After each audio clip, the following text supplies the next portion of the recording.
우리 아버지 하나님의 거룩한 성도 여러분, 안녕하십니까? 오늘은 청지기에 대해서 공부하는 그 10번째 시간으로 돌려드림이라는 제목으로 말씀을 드리겠습니다.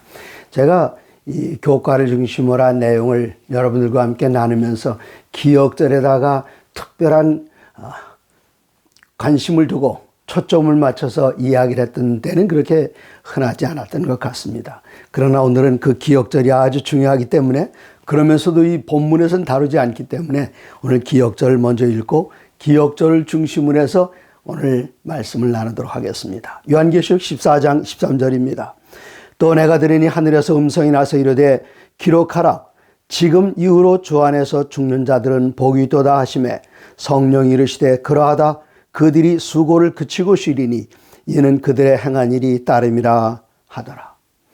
우리들이 세 천사의 기별하면은 요한계시록 14장 6절부터 12절까지라고 그렇게 자주 이야기합니다만은, 저는 거기다 한 절을 더해서 요한계시록 14장 6절부터 13절 한 절을 12절 뒤에다가 더 붙여서 이야기를 합니다.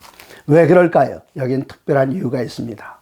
우리 제7난식일 예수님교회는 전 세계적으로 미션 스테이트먼트, 사명 진술을 가지고 있는데, 그 사명 진술은 어떻게 시작되는가? 이렇게 시작이 됩니다.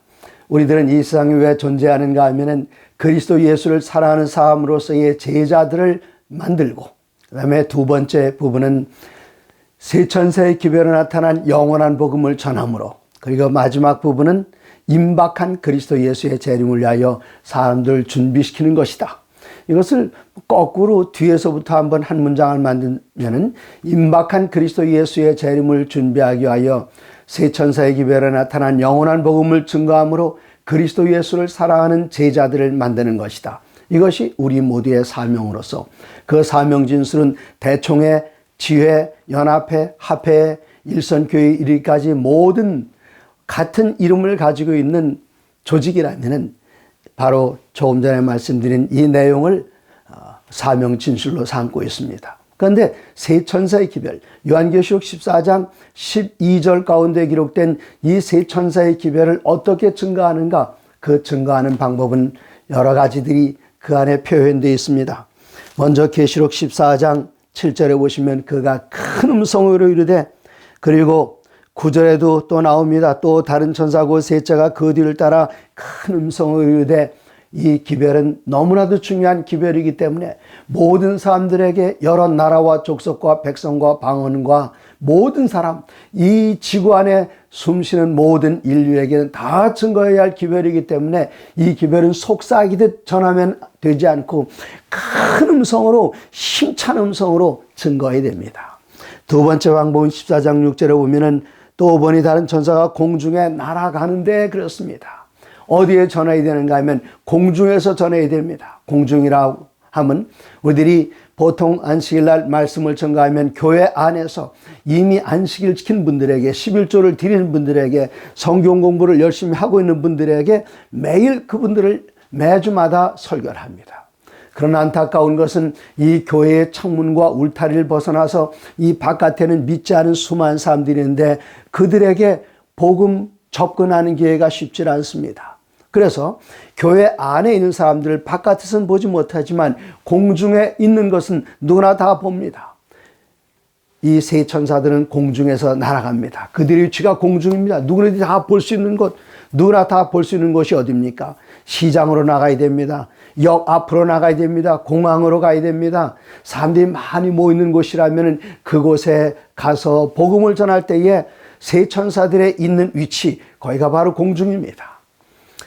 이 천사들은 또 보니 다른 천사가 공중에 날아가는데, 날아간다는 것은 날아갔다, 이미 과거가 아닙니다. 지금 날아가고 있습니다. 그러므로 이 날갯짓을 멈추면 되질 않습니다. 그래서 사도는 디모데후서 4장에 사랑하는 제자에게 이야기를, 너는 말씀을 전파하라. 때를 얻든지 못 얻든지 항상 전파하라. 이 날갯짓 멈추는 그 순간, 공중에 날아가는 새가 날갯짓을 멈추는 그 순간 땅으로 떨어져서 머리를 땅에 부딪히면서 이것을 사자성어로 곤두박질이라고 합니다. 곤두박질에 죽게 됩니다. 그러므로 끊임없이 이 세천세기별 영원한 복음을 증거하지 않는 남은 자손이 있다면 이미 그는 죽은 신자입니다. 살아있으면, 숨쉬고 있으면 계속해서 살아있고 숨쉬는 동안은 날개짓을 하면서 때를 얻든지 못 얻든지 여러 나라와 족속과 방언과 백성에게 이 기별을 증거해야 됩니다. 그 다음에 땅에 거주하는 모든 자들에게 전파해야 됩니다. 그러므로 이전에는 선교사들은 제1세기에서 제3세계로 미국이나 아니면 유럽의 강한 국가들이 제3세계로 아시아나 아프리카나 남미나 이런 곳으로 보냈습니다마는 이 마지막 때는 여러 나라와 족속과 방언과 백성에게 증거하게 하여 모든 나라에서 모든 나라로 보내고 있습니다. 전 세계에서 선교사를 지금 가장 많이 보낸 나라는 미국입니다. 모든 개신교를 다 합해서 두 번째로 많이 보낸 나라는 대한민국입니다. 저희 재림교회 안에서는 물론 미국, 그 다음엔 브라질, 필리핀 이런 나라에서 선교사들을 많이 보내고 있습니다. 필리핀 선교지였습니다. 그러나 지금은 선교사들을 보내는 나라입니다. 한국도 얼마 전까지는 선교사를 받기만 하는 나라였습니다. 그런데 1994년 이후로 완전히 바뀌었습니다. 천명 선교사 운동이 시작되면서 그 위에 PMM도 생기고 골든엔젤도 생기고 PCM도 생기고 여러 다양한 방법으로 여러 나라의 선교사들을 보내고 있습니다. 그래서 첫 번째는 큰 소리로, 두 번째는 공중에서, 세 번째는 날아가면서, 그리고 여러 나라와 족속과 백성과 방언에게 모든 나라에서 모든 나라로, 모든 언어에서 모든 언어로 보내는 것, 이것이 바로 남은 교회의 사명입니다. 그러므로 우리들에게 이 선교의 중요한 모토가 있는데, 선교사들을 내가 보내든지 아니면 가든지 보내든지, 이것을 영어로 하면 go or send입니다. 가든지 보내든지. 또 다른 선교표가 하나 있습니다. 또 다른 하나는 이 복음은 수출할수록 재고가 많이 남는다. 우리가 사람들을 보내고 재정을 보낼 때에 그럼 우리는 어떻게 하라고, 우리도 재정이 부족하고 사람도 없는데, 아닙니다. 복음은 수출할수록 재고가 더 쌓이게 돼 있습니다. 그러므로 하나님께서는 거룩한 영감의 붓을 통해서 이 고국에서의 교회의 발전은 그 외국에 선교사들을 보내면서 그곳에서의 선교 확장은 안에 있는 고국에 있는 교회의 성장과 비례한다, 그렇게 말씀을 하셨습니다. 자, 그 다음에 또 다른 방법이요, 큰 소리로 공중에서 날아가면서 여러 나라와 족속과 백성과 방언에게, 그 다음에 마지막으로 가장 중요한 것이 14장 13절입니다. 이번 주에 기억절입니다. 또 내가 들으니 하늘에서 음성이 나서 이르되 기록하라, 지금 이후로 주 안에서 죽는 자들은 복이 있도다. 지금 이후라면 언제죠? 이 세 천사의 기별 영원한 복음을 듣고 죽는 사람들은 복이 있다. 그 복이란 무엇인가?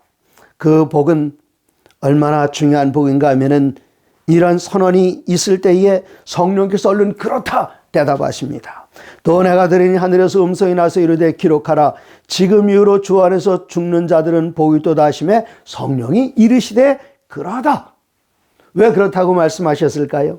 그들이 수고를 그치고 쉬리니 이는 그들의 행한 일이 따름이라 하시더라.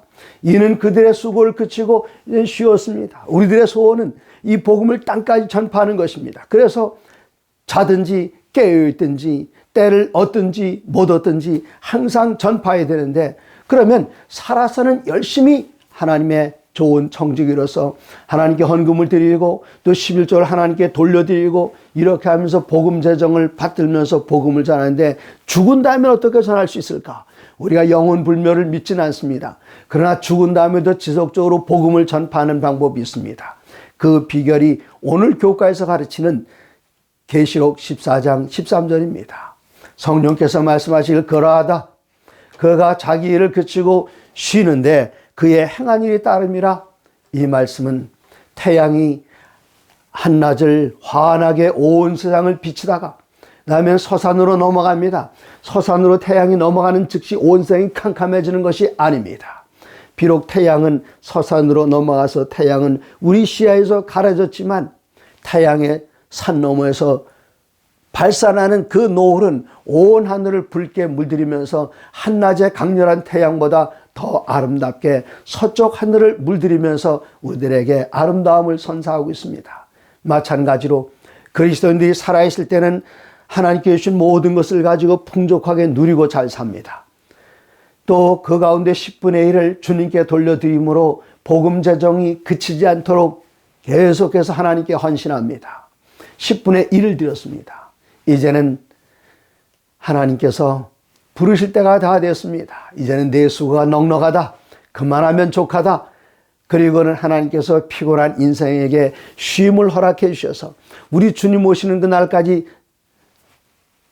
깊은 잠에 쉬게 하십니다. 그러면 우리는 잠자고 쉬고 있지만 하나님께서 내가 살아 생전에 하나님께서 내게 주셨던 그 축복들, 그 결과들, 재물들, 재산들, 이건 어떻게 하면 됩니까?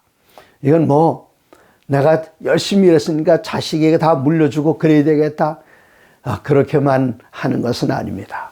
여기서 보여주는 것은 내가 하나님의 축복을 받아서 많은 것들을 누리고 살았으면 살아있을 때는 10분의 1을 드렸지만 내가 죽게 될 때는 10분의 9, 그보다 좀 적을 수도 있겠습니다만 그것을 하나님께 쓰고 남은 것을 돌려드리는 것입니다.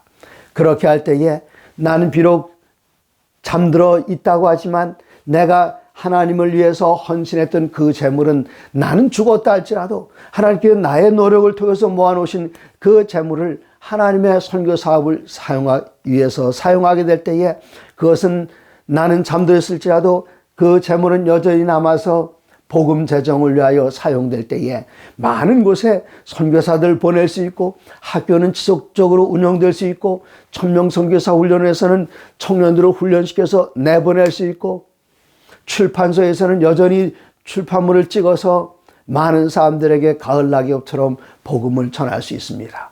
이것이 바로 하나님께서는 그 여자에게 남은 자손에게 주신 비전, 어떤 비전일까요?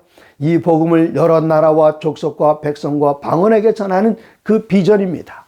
그러므로 오늘 청지기에 대해서 공부하는 10번째 시간은 하나님께 돌려드림, 언제 돌려드리는가? 내가 이 세상에서 모든 삶을 마치고 주님 품 안에 쉴 때에 하나님께 내게 주셨던 그 축복을 하나님께 돌려드리는 그 이야기를 오늘 함께 나누는 것입니다. 누가복음에는 예수님께서 한 지혜롭지 않은 사람들에 대해서 이렇게 말씀하셨습니다. 누가복음 12장 16절입니다.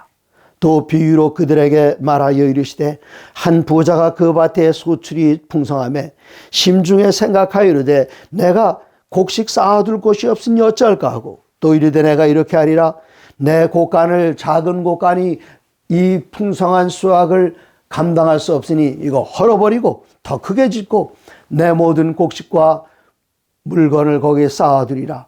또 내가 내 영혼에게 이르되 영혼아 여러 해 쓸 물건을 많이 쌓아두었으니 평안히 쉬고 먹고 즐기고 마시고 즐거워하자 하리라 하되. 그런 사람들이 많이 있습니다. 자기가 이루는 것들을 보면서 내 능력이 탁월해서 이런 모든 것들을 다 이루는 줄 알고요. 이제는 열심히 일했으니까 이제는 좀 쉬어야 되겠다. 그리고 창고에다 쌓아놓고 남들에게 베풀 줄을 모릅니다. 그리고 그거 보면서 내가 이런 것들을 그 성취한 결과들을 보면서 자랑스러워합니다.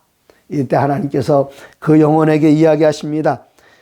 누가복음 12장 20절에 하나님은 이르시되 어리석은 자여 오늘 밤에 내 영혼을 도로 찾으리니 그러면 내 준비한 것이 누구의 것이 되겠느냐?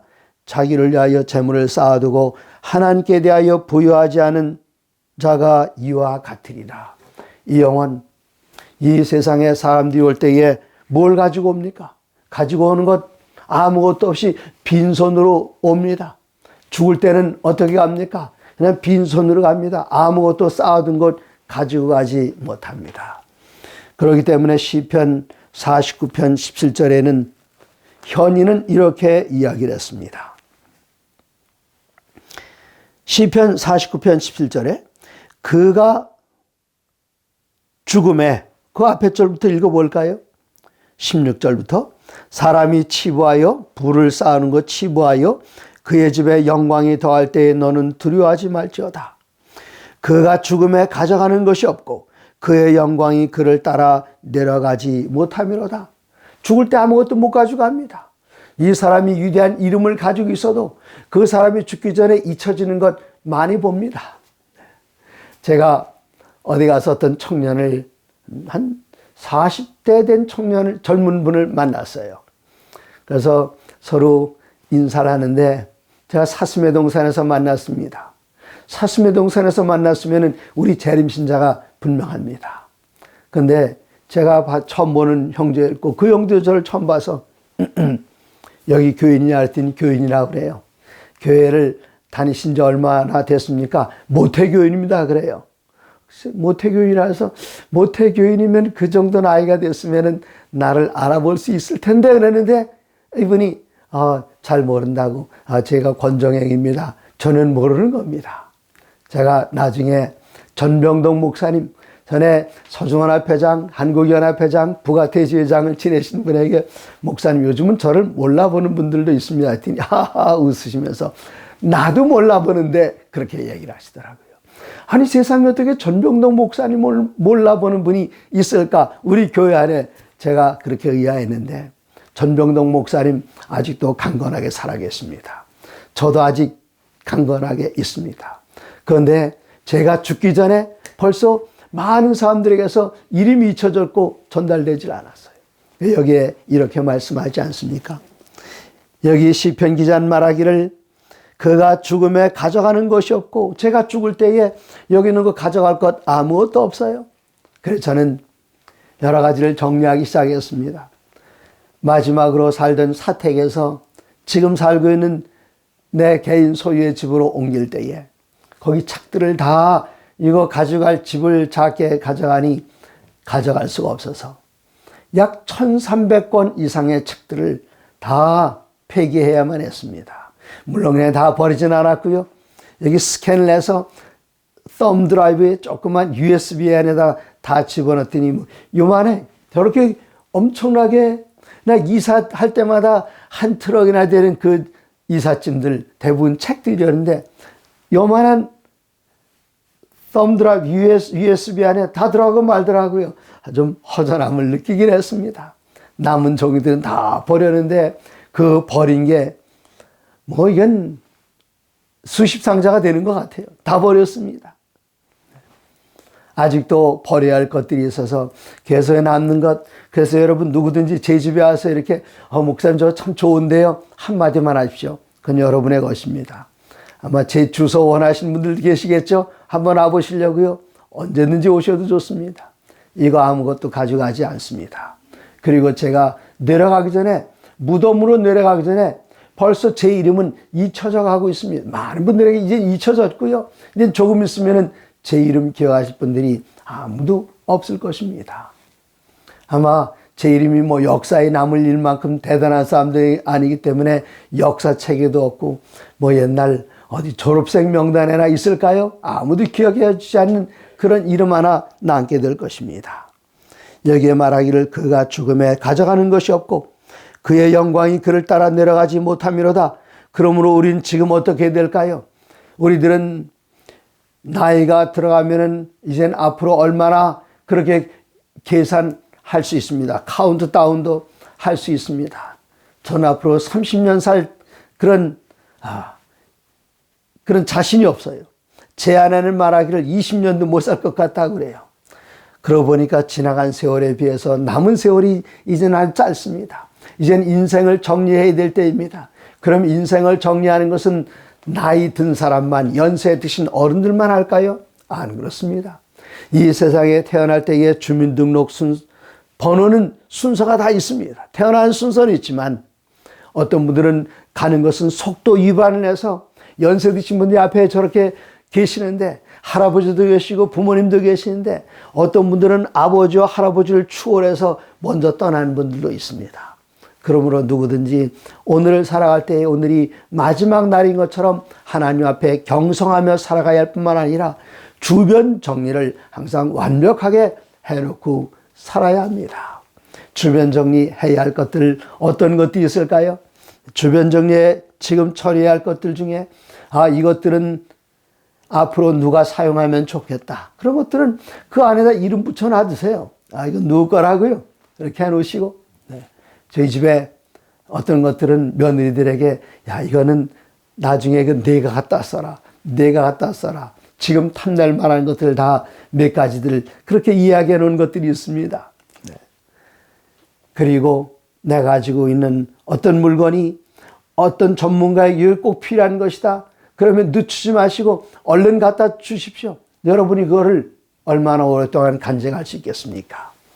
우리 삼육대학교의 장 위치를 정하신 분이 있는데, 그분이 누구이신가 하면은 그 한국에서 연합회장을 지내셨고, 그 다음에 아프리카의 지회장을 지내셨고, 그리고 저 대총에 가서 부회장을 지내신 목사님이십니다. 근데 그 목사님의 그 아드님께서 그 아드라의 창시자이신데, 그 아드라의 창시자 그분과 함께 제가 일주일 동안, 3주일 동안 가까이 여행을 한 적이 있었습니다. 근데 이분이 같이 여행을 하시다가 제가 삼육대학 얘기를 했더니, 그 우리 아버지가 그 어느 분 아닙니까? 오얏 이씨. 그랬더니 막 웃으시면서, 그때 그분은 그런 위치에 있질 않았어.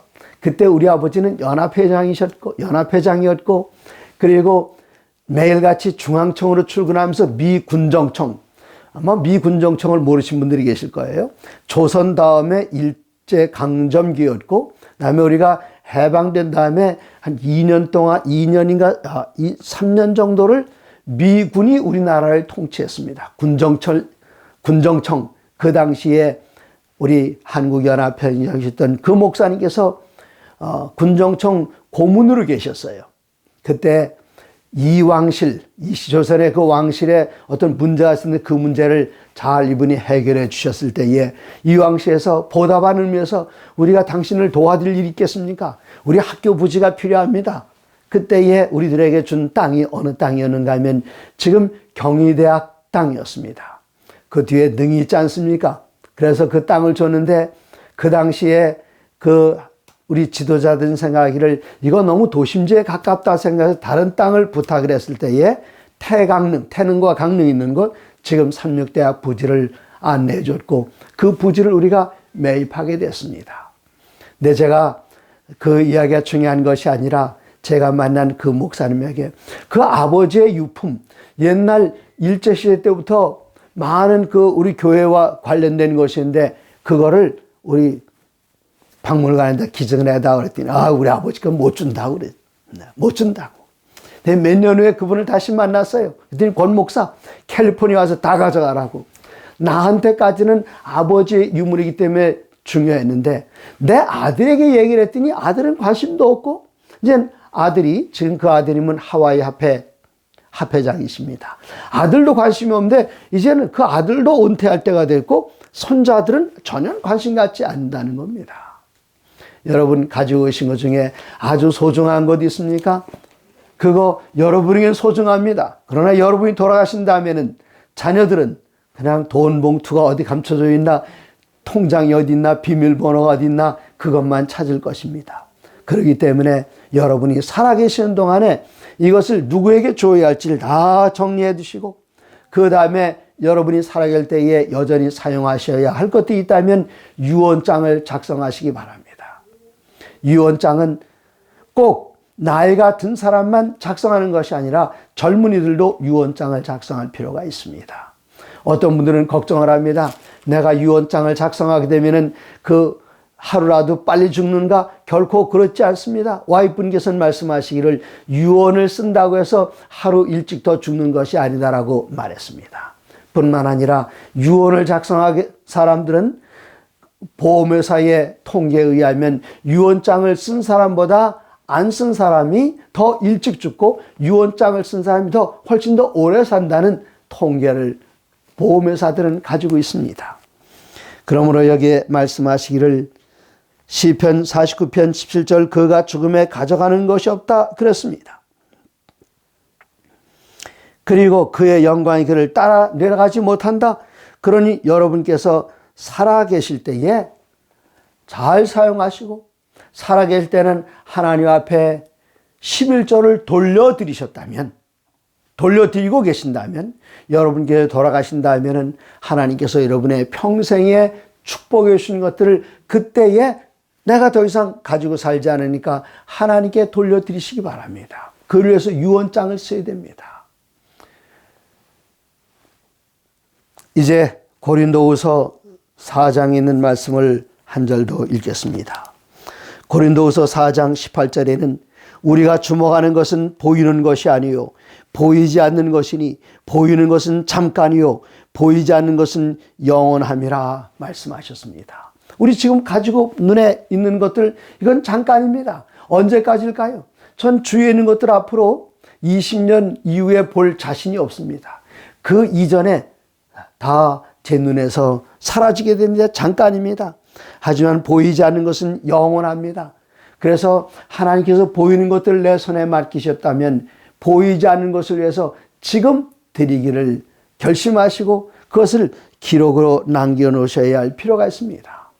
우리가 하나님 앞에 헌금을 드릴 때에 여러 단계가 있습니다. 내가 아직 교인이 아닙니다. 교회 처음 갔습니다. 예배를 드리는데 사람들이 어느 시간 보니까 주머니에서 꺼내더니 뭐 봉투도 집어넣고 현금도 집어넣어요. 그래서 나도 얼떨결에 주머니를 뒤져가지고 지갑에서 10,000원짜리 하나 꺼내 집어넣습니다. 이렇게 헌금하신 분들이 있죠. 이건 아주 초보적인 헌금자입니다. 그러나 이제 좀 더 자라서 성도가 되고 교회에 입결해서 청지의 교육을 받게 되면 그 다음부터는 그렇게 하지 않습니다. 처음에는 생각날 때마다 이렇게 넣지만 그 다음에는 일반적인 성도들의 단계에 가게 되면은 하나님께 주신 수입 가운데 10분의 1은 11조로 돌려드리고 나머지 10분의 9 가운데서 몇 퍼센트를 따로 떼놓습니다. 조직적인 헌금을 하게 됩니다. 그러면 예를 들어서 11조를 드리고 나머지에서 10%를 남겨놨다 하면은 거기서 매한식을 헌금도 드리고 월정 헌금도 드리고 그것이 점점 쌓이게 되면은 거기서 건축원금도 드리게 되고 선교사들이 여러분의 교회를 방문할 때 선교사들을 후원할 수도 있고 옆에 가난한 사람들이 있으면 내가 모아둔 쌓아둔 거기에서 가난하고 연약한 사람들을 넉넉하게 도울 수가 있습니다. 이게 두 번째 단계입니다. 그럼에도 하나님께서는 더 많은 재물을 주셨어요. 그래서 하나님께 주신 것, 이건 나 혼자 먹고 살기에는 너무나도 크고 많은 것입니다. 그러면 여러분께서 가지고 계시는 자산을 하나님께 드려서 하나님의 사업을 계속 운영할 수 있게 하는 방법이 있습니다. 저는 그런 분들 가운데 어떤 분들은 조상으로부터 받은 그 땅을 이거 없어도 내가 먹고 사는데 지장 없습니다. 하나님께 드려서 복음 재정을 위해서 쓴 사람이 있습니다. 또 어떤 분들은 자기의 집이 있는데 그 집을 살아있을 때에 하나님께 드린 사람들도 있습니다. 그래서 그 현금으로 드리는 것, 어떤 것들은 큰 액수도 있겠습니다만 어떤 경우에는 자산을 드리는 단계, 이게 초보자의 단계, 그 다음에 일반적인 성도의 단계, 그 다음에 자산을 드리는 단계, 그 다음에 마지막 네 번째는 유산을 드리는 단계입니다. 내가 죽은 다음에 하나님께 내게 주셨던 이 유산은 어떻게 할 것인가? 이러한 모든 것들을 살아있을 때에 다 계획을 세워둬서 정리를 해두면은 상당히 좋습니다. 제가 한 번은 일선교회에서 목회하고 있을 때에 교회의 연세가 제일 높은 할머니 한 분에 가서 세배를 드렸습니다. 봉투를 하나 주셨습니다. 세뱃돈 같은 하나에 두툼했습니다. 이게 뭐지요? 열어봤더니 그 집 집문서였습니다. 이걸 어떻게 하시려고요? 내가 죽으면 이 아파트를 하나님께 드리기를 원합니다. 저는 그것을 변호사에게 공증해서 갖다가 연합해다 줬습니다. 근데 제가 이분에게 이걸 왜 이렇게 드리냐 그랬더니 목사님, 지금 우리 아이들이 사이가 좋은데 다들 공부 잘했고 다들 자 가정을 이루고 있는데 내가 죽으면 이 아파트를 가지고 서로 차지하려고 싸울 것 아니겠습니까? 그렇게 하는 것보다는 하나님의 은혜가 큰 이것을 하나님께 드리겠습니다. 제가 생각하니까 놀랍습니다. 그 아파트가 제가 그 일선교회를 떠난 지 이제 거의 한 30년 되나요? 그런데 그동안에 아파트 가격이 많이 올랐을 거예요. 그 아파트를 서울에 있을 때인데 적어도 그냥 10억이라고 친다면 그 10억이란 돈을 저 스리랑카나 벵글라데시 같은 곳에 이 10억이 간다. 그러면 그 나라에 있는 많지 않은 목사님들 급여도 그렇게 많지 않습니다. 뭐 한 100여 달러 넘을까요? 많을까요? 100여 달러만 12, 3만 원 될까요? 그 10억을 가지고 은행에다 넣어두면 거기서 나오는 이자만 가지고도 거기에는 목사님들의 월급을 다 줄 수가 있습니다. 그러면 이 할머니 아직 안 돌아가셨어요. 왜 안 돌아가셨을까요?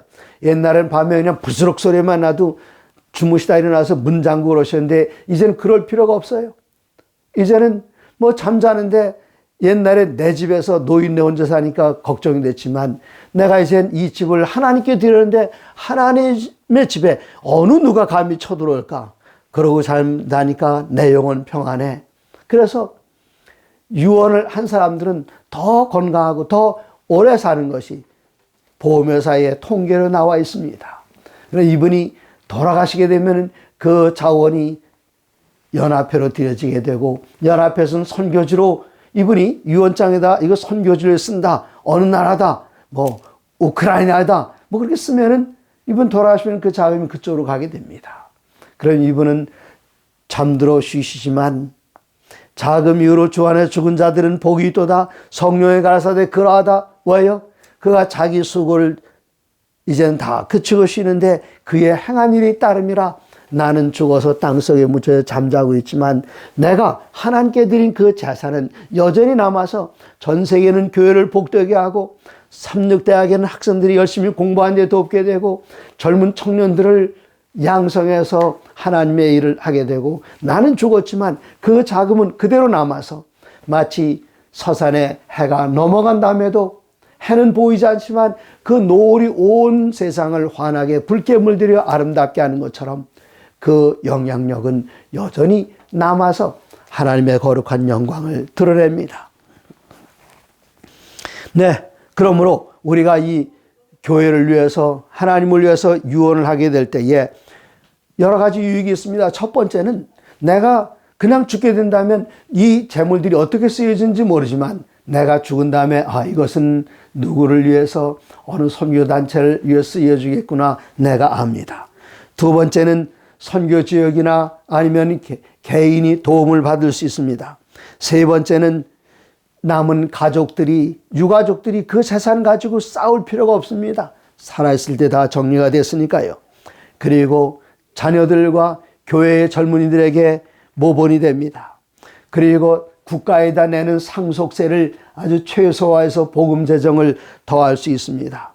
그리고 여섯 번째는 죽은 다음에 내 재산을 다른 사람이 결정하지 않고 내가 살아있을 때 다 결정할 수 있는 권한을 내가 갖게 됩니다.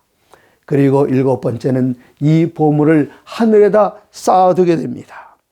그리고 마지막으로 여덟 번째는 내가 죽은 다음에도 하나님께 내게 주셨던 그 영향력이 남아서 복음을 끝까지 전할 수가 있습니다. 사랑하는 성도 여러분, 이것이 요한계시록 14장 13절에 나타난 오늘 기억절에 나타난 주된 내용입니다. 사랑하는 성도 여러분, 하나님의 모든 말씀으로 사시기 바랍니다. 감사합니다.